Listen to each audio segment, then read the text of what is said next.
Hello everyone and welcome back to the channel. Today we're taking a look at the Caddx Baby Turtle. Yes, this is another HD cam from Caddx, but this one is much smaller. And if I can get my camera to focus, you see there that we now have standard mounting holes. We can use all 4 of the holes for our mounting on 20 by 20 boards. Pretty much everything else, well, as far as my eye goes, looks to be the same on the board. That was a shot. We do have the included microphone there. It is still, when you're flying at least micromotors, it's not a pleasing sound. I will display a little bit of it, very muted, so you can get a sample of that in our flight footage. And here is a shot of the other side of the board.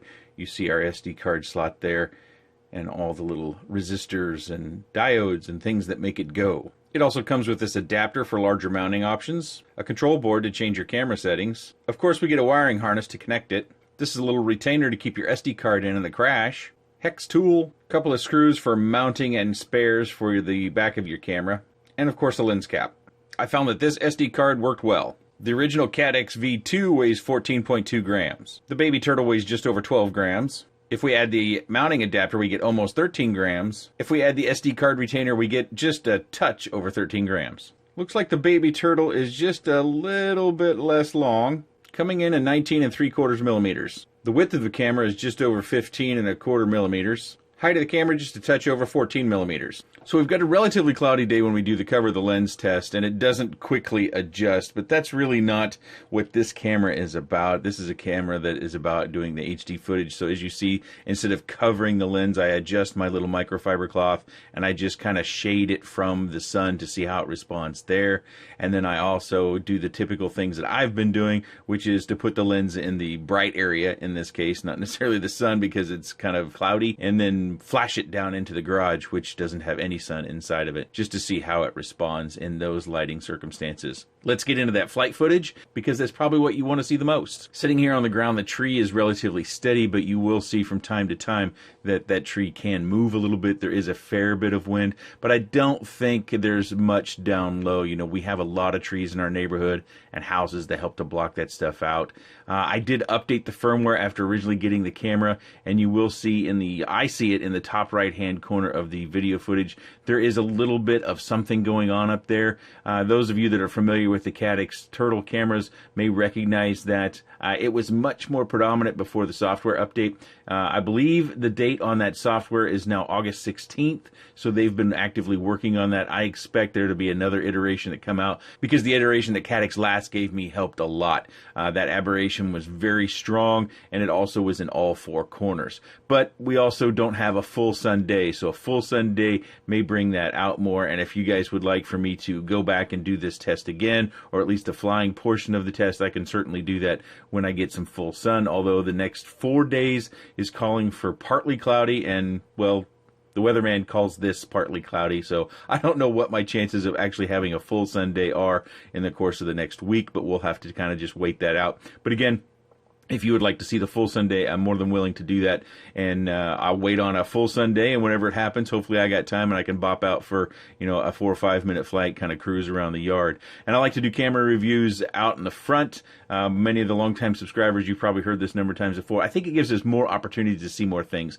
I actually flew this in the backyard, but because of all the shade that I've got back there, I think it kind of mutes things way too much, especially in the form of an HD camera. I think you need to see a lot of different sort of structures and lines and curves, and we get samples of different sorts of leaves and trees, and maybe you get to look at some of the maybe over sharpening. I know a lot of people talk about over sharpening, and we will take a look at all the settings available on the camera, which to me look identical to previous iterations of the larger version, the Caddx Turtle V2. But again, that's up to you to look at and decide whether it's identical or not. I went through them. I didn't see any changes, but you may be so well versed that you notice some changes. I also try to squeeze as much into one single flight as I can, so you'll see from time to time I am picking up the pace. It's a little hard to fly faster when you have such little camera angle, but I'm giving it a go without trying to just stare at the ground all the time, without going plaid, as I say all the time. For those of you that aren't familiar with going plaid, I would highly suggest YouTubing Spaceballs and taking a look. I think that came out in the late 80s, early 90s. It's a funny, kind of satirical, making fun of Star Wars sort of movie. It's a good time if you decide to rent it or watch it, however you watch movies.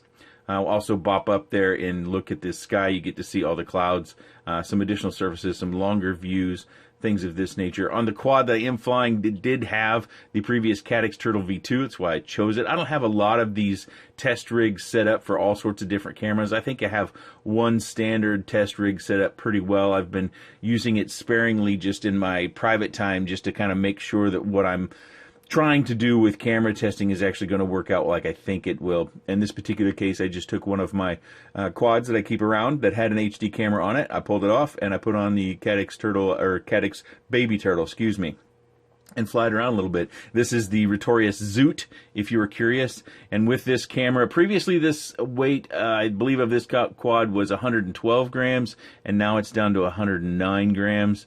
I may have decreased the weight somewhere else because I don't think there's a 3-gram difference between these two cameras. But I already showed you the weights, so you should have that fresh in your mind. It's been 30 minutes since I did the quick specs, and my memory is already failing. We continue to fly around the yard, sometimes at pace, sometimes a little bit slower. When I say at pace that I can fly with this camera angle. I don't want to beat that up, but I do want to make sure that that's a strong point, because oftentimes people will ask that question. And I whiz around these flowers and things just to, again, I'm trying to give you as much as possible to look at so that you can decide whether this is an improvement, not just in weight and form factor, or if this is an improvement in video as well. I don't think that I'm highly sensitive, so I think I tend to give more samples, because I can't tell you what I see necessarily. I can tell you what I see, but I don't think it's all that accurate. I think many of you have a much sharper eye for what you're looking for, specifically in cameras, whether it's HD or FPV cameras. I think many of you are very well versed in what you're looking at, camera technologies, camera lenses, different sort of faults possibly with cameras. So I try to show you as much as I can so that you can determine all those things with the knowledge that you have on whether they're good or bad or otherwise. Myself, being a micro guy, I am very pleased that the board has gotten smaller and the camera's gotten smaller. I think this gives us more opportunities. You know, we've seen a lot of these Cinewhoops. They've been very popular, and I think this camera is probably going to be replacing most of the other cameras in Cinewhoop, unless the footage isn't as good. But I think it is as good. We fly into the garage here. You get a nice little shot of that red cooler. That's something I often try to show because it is kind of an odd, bright red. But that is our flight footage. Let's go into our FPV view. Now this is a sample of what you see in the goggles. You see that you have the recording in the top right-hand corner, and the view is much, much different. Don't confuse this with the DJI system. That is a digital FPV. This is analog. This is not a dual camera system. Caddx has the Tarsier, which has an FPV camera and an HD camera. I've got a machine coming up shortly on the channel that will be featuring that. So this is an all-in-one camera. This is replacing or an upgrade or step up, or however you see that, to the Caddx Turtle V2. So what you see in the goggles is what you see in front of you. In my case, I'm running the Fat Shark HDOs with a rapid fire module, still not updated, running 1.17. So while I was filming this the first time, my VTX died. No more power. It just quit working. This is the ready-made RC Cricket, if you wanted to know, and I've used it quite a bit, so I think I probably cooked it a little bit because it is about 98 degrees outside. So this one's a goner. I've got the lens cap on for our viewing pleasure. Let me get my screen and I'll try to hold it nice and steady while we go through these settings. So we've got the OSD settings. This is where you could put your pilot name. At the bottom here, you can see I've got the voltage turned off as well as the time turned off. That's how I like to set it up. I like to just use, the Betaflight OSD instead of using the camera settings. Under video, we've got 1080p, 60 frames per second, 30 frames per second, 720p, and 120 frames per second. Oops.